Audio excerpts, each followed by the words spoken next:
వసతిగా కోరుచున్నాం.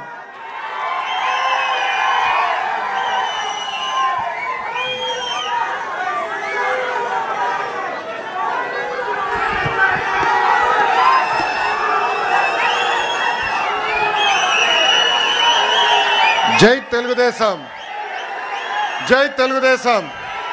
చంద్రబాబు నాయుడు గారి నాయకత్వం, చంద్రబాబు నాయుడు గారి నాయకత్వం.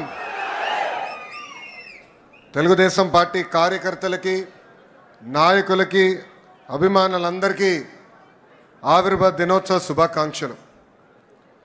తెలుగుదేశం పార్టీ ఆవిర్భావమే ఒక సంచలనం. తెలుగుదేశం పార్టీ మొదటి గెలుపు ఒక చరిత్ర. రాజకీయాల్లో రికార్డులు సృష్టించాలన్నా, ఆ రికార్డులు బద్దలగొట్టాలన్నా అది కేవలం ఒక తెలుగుదేశం పార్టీతోనే సాధ్యం. మూడు అక్షరాలు తెలుగు వారి ఆత్మగౌరవం కోసం తొడగొట్టాయి. ఆ మూడు అక్షరాలు తెలుగు ప్రజల గుండె చెప్పుడుగా మారినాయి. అవి మూడు అక్షరాలు కాదు, ఒక ప్రభంజనం. ఆ మూడు అక్షరాలేంటి? ఎన్టీఆర్, విశ్వవిఖ్యాత నట సార్వభౌమ స్వర్గశ్రీ నందమూరి తారక రామారావు గారు 43 ఏళ్ల క్రితం తెలుగుదేశం పార్టీకి పునాది వేసింది అన్న ఎన్టీఆర్. ఆ ముహూర్తం బలం ఏంటో నాకు తెలియదు. ఆ పునాదులు కూడా ఈరోజు గట్టిగా ఉన్నాయి. పార్టీ పెట్టిన 9 నెలల అధికారంలోకి వచ్చి తెలుగు వారి సత్తా ఏంటో ఢిల్లీకి తెలియజేసిన వ్యక్తి అన్న ఎన్టీఆర్. 43 ఏళ్ళ ప్రయాణంలో ఎన్నో విజయాలు చూసాం, ఎన్నో సంక్షోభాలు ఎదుర్కొన్నాం. కానీ ఎన్ని కష్టాలు వచ్చినా ఎత్తిన పసుపు జెండా దించకుండా, మడిమ తిప్పకుండా తెలుగుదేశం పార్టీకి కాపలా కాసింది ఈ పసుపు సైన్యం. ప్రత్యర్థులు మీద పడిన, మీసాలు మిలేసి తొడగొట్టిన అంజిరెడ్డి తాతనే మన ధైర్యం. మెడపై కత్తి పెట్టి వాళ్ళ నాయకుడు పేరు చెప్పమంటే జై తెలుగుదేశం, జై చంద్రబాబు అని చెప్పి ప్రాణాలు వదిలిన చంద్రయ్య గారు మన పౌరుషం. కత్తులతో దాడి చేసిన, రక్తం కారుతున్న, ఎన్నికలు అయ్యే వరకు పోలింగ్ బూత్లో కూర్చుని చివరి ఓట్ పడే వరకు అండగా నిలబడిన మంజుల గారే మన దమ్ము. పార్టీకి, ఆ పసుపు జెండాకి కష్టపడిన కార్యకర్తలకి, ఈ పసుపు సైన్యానికి హ్యాట్స్ ఆఫ్. సమాజమే దేవాలయం, ప్రజలే దేవుళ్ళు అనే అన్న ఎన్టీఆర్ అన్నారు. ఆవిర్భావం నుంచి ఇప్పటి వరకు మన అదే స్ఫూర్తితో కలిసికట్టుగా పనిచేస్తున్నాం. దేశానికే సంక్షేమం పరిచయం చేసింది అన్న ఎన్టీఆర్. దేశానికి అభివృద్ధి ఏంటో చేసి చూపించింది మన చంద్రన్న. తెలుగువారి ఆత్మగౌరవం ఢిల్లీకి తెలిసేలాగా చేసింది అన్న ఎన్టీఆర్ అయితే, తెలుగువాడి ప్రపంచాన్ని పట్టణంలో నిలబెట్టింది మన నాయకుడు చంద్రన్న. 2 రూపాయలకే కిలో బియ్యం, నిరుపేదలకి పక్కా ఇల్లు, ఇంకో పక్కన మహిళలకి ఆస్తుల్లో సమాన హక్కు, ఇంకో పక్కన పెన్షన్ లాంటి అనేక సంక్షేమ కార్యక్రమాలు దేశానికే పరిచయం చేసింది టీడీపీ. చదువుకున్న యువకులని పెద్ద ఎత్తున రాజకీయాల్లోకి ప్రోత్సహించింది టీడీపీ. పటేల్ పట్వారీ వ్యవస్థని రద్దు చేసింది టీడీపీ.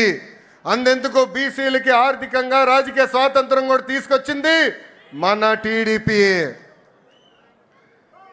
మనకి గల్లీ పాలిటిక్స్ తెలుసు, ఢిల్లీ పాలిటిక్స్ కూడా తెలుసు. జాతీయ రాజకీయాల్లో సైకిల్ ముద్రనే వేరు. కేంద్ర ప్రభుత్వాల్ని శాసించే అవకాశం వచ్చినా ఎప్పుడు రాష్ట్ర ప్రయోజనాలు మేరకు మనం పనిచేశాం. ఏనాడు స్వార్థంతో పదవులు మనం అడగలేదు. రాష్ట్ర ప్రయోజనాలే ముందు పెట్టి నడిపించిన పార్టీ తెలుగుదేశం పార్టీ. అంబేద్కర్ గారికి భారతరత్న ఇవ్వటంలో కీలక పాత్ర వహించింది తెలుగుదేశం పార్టీ.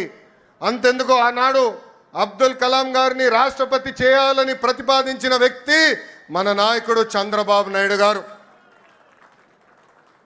ఇంకా బాలయోగి గారిని పార్లమెంట్కే తొలి దళిత స్పీకర్ చేసిన ఘనత కూడా మన పార్టీ తెలుగుదేశం పార్టీది.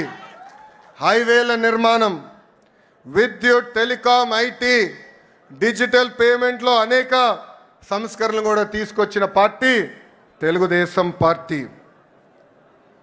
తెలుగుదేశం పార్టీ జెండా పీకేస్తారని ఎంతోమంది అన్నారు. అలాంటి వాళ్ళు ఈరోజు అడ్రస్ లేకుండా పోయారు. అది మనందరం చూస్తున్నాం. 2019 వరకు మనం చూసిన రాజకీయాలు ఒక రకం, 2019 నుంచి 24 వరకు చూసిన రాజకీయాలు వేరు. అరాచక పాలన మనందరం ఎదుర్కొన్నాం. మన దైవాలయంగా భావించే తెలుగుదేశం పార్టీ కార్యాలయంపై దాడి చేస్తే మీసాలు మిలేసి రండి మేము ఇక్కడే నిలబడతామని చెప్పిన ఘనత ఒక తెలుగుదేశం పార్టీ కార్యకర్తలదే. అంతేకాదు మన అధినేత ఇంటికి తాడు కడితే ఆ తాళు తెంచి పోరాడింది మన తెలుగుదేశం పార్టీ కార్యకర్తలు. క్లేమోరల్ మైన్కే భయపడని పార్టీ మనది. ఈ కామెడీ పీసులకు మనం భయపడతామా? 4 ఎమ్మెల్యే లాక్కుంటే ప్రతిపక్ష హోదా ఉండదని చెప్పిన వ్యక్తికి ఈరోజు ప్రతిపక్ష హోదా లేకుండా చేసిన ఘనత తెలుగుదేశం పార్టీది. చివరికి ప్యాలెస్లు కూడా మనం బద్దలు కొట్టాం. 2024 ఎన్నికల్లో మన స్ట్రైక్ రేట్ కూటమితో కలిసి 94% సాధించాం. 58% ఓట్ షేర్ సాధించాం. అందరం కలిసికట్టుగా 8 ఉమ్మడి జిల్లాల్లో వైకాపాకి 0 తీసుకొచ్చిన ఘనత కూడా మన కూటమిది. అంతేకాదు మొన్న జరిగిన గ్రాడ్యుయేట్ ఎన్నికల్లో గౌరవ గ్రాడ్యుయేట్ ఎమ్మెల్సీలు కూడా ఇక్కడే ఉన్నారు. ఆనాడే చెప్పా, ఈవీఎం అయినా బ్యాలెట్ అయినా గెలుపు మనదే. ప్రజలు ప్రజాప్రభుత్వం రావాలని కోరుకున్నారు. ప్రజాప్రభుత్వం ప్రజల కోసం ఈరోజు పనిచేస్తూ పోతుంది. పేదరికం లేని సమాజమే మన లక్ష్యం. చాలని 200 రూపాయల పెన్షన్ని 5 సంవత్సరాల్లో 2000 రూపాయలు చేసిన ఘనత తెలుగుదేశం పార్టీ. ఈరోజు అదే పెన్షన్ని 4000 రూపాయలు కూడా చేసిన ఘనత మన పార్టీకి దక్కుతుంది. దీపం పథకం కింద 1 కోటి కుటుంబాలకి మనం ఉచితంగా గ్యాస్ సిలిండర్ ఇచ్చాం. అంతేకాదు వచ్చే 10 రోజుల్లో మెగా డిఎస్సి కూడా నోటిఫికేషన్ మనం ఇస్తున్నాం. అధికారంలోకి వచ్చిన మొదటి 10 నెలల్లో 117 హామీలు పూర్తి స్థాయిలో ఈరోజు మనం అమలు చేసుకున్నాం. ఇంకా మే నెలలోనే తల్లికి వందనం, అన్నదాత సుఖీభావ కూడా మన ప్రభుత్వం అమలు చేయబోతుంది. తెలుగుదేశం పార్టీలో కార్యకర్తలే మా అధినేతలు. ఈ మాట నేను ఊరికే అంటం లేదు. దేశంలో ఏ పార్టీకి తక్కని కార్యకర్తలు ఒక తెలుగుదేశం పార్టీకే సొంతం. మీరు మంచి చేస్తే మెచ్చుకుంటారు, తప్పు చేస్తే నా తోలు కూడా తీస్తారు. 1 కోటి సభ్యత్వాలు అనేది అది కూడా ఒక ప్రాంతీయ పార్టీకి అసాధ్యమైన రికార్డ్. ఆ 1 కోటి సభ్యత్వాలు సాధించింది మన పార్టీ తెలుగుదేశం పార్టీ. అది కూడా కేవలం 83 రోజుల్లో. ఆంధ్ర రాష్ట్రం, తెలంగాణ రాష్ట్రం, అదేవిధంగా అండమాన్ నికోబార్లో మన సభ్యత్వాలు చేసుకుంటాం జరిగింది. కార్యకర్తల కోసం ప్రమాద బీమా ఈరోజు చంద్రబాబు నాయుడు గారి ఆదేశాల మేరకు 2 లక్షల రూపాయల నుంచి 5 లక్షల రూపాయలకి పెంచాం.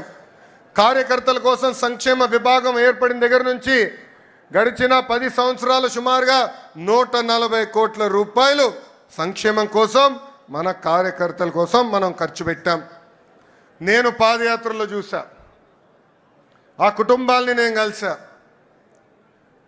2004లో ఫ్యాక్షన్ దాడిలో ఆనాడు కాంగ్రెస్ పాలకులు మన కార్యకర్తల్ని చంపేస్తే వాళ్ళ పిల్లల్ని సొంత పిల్లలుగా దత్తత తీసుకుని చదివించిన గొప్ప నాయకుడు మన నాయకుడు చంద్రబాబు నాయుడు గారు. ఆనాడు మీ అందరు తెలుసు, గండిపేటలో ఏకంగా స్కూల్ స్థాపించాం, ఉచితంగా పిల్లల్ని చదివించాం. ఏదో చదువు చెప్పి వదిలేస్తాం కాదు, ఇంటర్ కానీ ఇంజనీరింగ్ కానీ చివరికి వాళ్ళ ఉద్యోగాలు వచ్చే వరకు కూడా వాళ్ళకి అండగా నిలబడింది మన నాయకుడు చంద్రబాబు నాయుడు గారు. భారతదేశ చరిత్రలో ఏ పార్టీలో అది జరగలేదు. ఈరోజు ఒక మాటలో చెప్పాలంటే మనందరి అదృష్టం, ఇంత గొప్ప నాయకుడు మనకు అధ్యక్షుడిగా ఉంటాం. నేను అనేక సందర్భాల్లో చెప్పా, చిన్నప్పుడు నేను అనుకునేవాడిని నాతో ఉండేదానికి ఆయనకి సమయం లేదు, కానీ గండిపేట స్కూల్కి వెళ్ళేదానికి ఆయనకి సమయం ఉందని. అప్పుడు ఆయన ఒక మాట అడిగా, ఎందుకు మీరు అంత సమయం గండిపేట స్కూల్కి ఇస్తున్నారని. అప్పుడు ఆయన ఒకటే అన్నారు, అరే ఫ్యాక్షన్ దాడిలో ఎవరన్నా చంపేస్తే తిరిగి కుటుంబం మొత్తం మళ్ళీ ఫ్యాక్షన్ చేయాలంటారు, ఆ ఫ్యాక్షనిజంకి హ్యూమనిజం ఇవ్వాలనేది నా లక్ష్యం, దానికి ఫుల్ స్టాప్ పెట్టే బాధ్యత నేను తీసుకుంటానని చెప్పారు. పాదయాత్రలో ఆ కుటుంబాన్ని కలిసా. ఆ పిల్లలు ఈరోజు పెద్దవాళ్ళయ్యారు. ఒక డెలాయిట్, ఒక టీసీఎస్ లాంటి సంస్థల్లో ఈరోజు పనిచేస్తాం జరుగుతుంది. నేను బయట ఎంత పోరాడుతున్నానో పార్టీలో కూడా నేను అంతే పోరాడుతున్నా.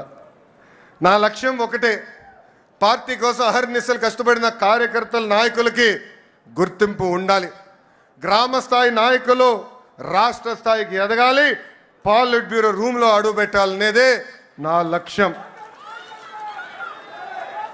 పార్టీ ముందు ఒక ప్రతిపాదన ఉంచాను. 3 టర్మ్లు ఒక పదవి చేసిన తర్వాత పై పదవి కన్నా వెళ్ళాలి, లేదంటే ఒక్క టర్మ్ బ్రేక్ తీసుకోవాలి. జాతీయ ప్రధాన కార్యదర్శిగా నేను ఈరోజు 4వ టర్మ్లో ఉన్నాను. గౌరవ అధ్యక్షుడు వారిని నేను కోరేది, ఆ సంస్కరణ నాతో మొదలు పెట్టాలని ఈ సభాముఖంగా నేను కోరుతున్నాను. ఇది జరిగితేనే పార్టీలో కదలిక వస్తుంది, యువతకి రెక్కలొచ్చి రాజకీయాల్లో మెరుగైన అవకాశాలు వస్తాయి. నా స్టైల్ ఒకటే, సీనియర్ని జూనియర్ని సమానం గౌరవిస్తా, పనిచేసే వాళ్ళకే నేను ప్రమోషన్ ఇస్తా.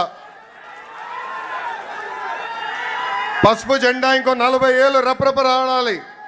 దానికి ఎప్పుడూ నిరంతరం పార్టీలో యువరక్తం పారాలి.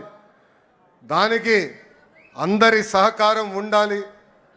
పెద్దలందరూ కూడా ఈరోజు పాలిట్ బ్యూరో సభ్యులందరూ కూడా యువకుల్ని పెద్ద ఎత్తున ప్రోత్సహిస్తున్నారు. రండి, కదలి రండి, ఒక ప్రపంచనంగా ఆంధ్ర రాష్ట్రాన్ని ముందలు తీసుకెళ్దామని ఆంధ్ర రాష్ట్ర ప్రజలు కూడా పిలిపిస్తూ, నేను ఎక్కడికి వెళ్ళినా రెడ్ బుక్ గురించి డిస్కషన్.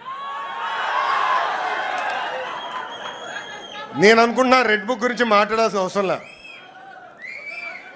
ఎందుకంటే రెడ్ బుక్ చెప్పగానే కొంతమంది గుండుపోటు వస్తుంది, రెడ్ బుక్ చెప్పగానే కొంతమంది బాత్రూంలో కాలు జారి చెయ్యరగొట్టుకున్నారు. అర్థమైందా రాజా? అర్థమైందా రాజా? అధికారంలో ఉన్నామని గర్వం వద్దు, ఈగోలు వద్దు. అందరం కలిసికట్టుగా ప్రజల కోసం, కార్యకర్తల కోసం అహర్నిశలు కష్టపడాలని మీ అందరు తెలుపుకుంటూ, నాకు ఇంత అద్భుతమైన అవకాశం ఇచ్చిన జాతీయ అధ్యక్షుల వారు గౌరవనీయులు శ్రీ నారా చంద్రబాబు నాయుడు గారికి నా హృదయపూర్వక ధన్యవాదాలు తెలుపుకుంటూ మీ అందరి దగ్గర నుంచి సెలవు తీసుకుంటున్నాం. జోహర్ అన్న ఎన్టీఆర్, జోహర్ అన్న ఎన్టీఆర్. చంద్రబాబు నాయుడు గారి నాయకత్వం, చంద్రబాబు నాయుడు గారి నాయకత్వం. జై హింద్, జై హింద్. అందరికీ నమస్కారం.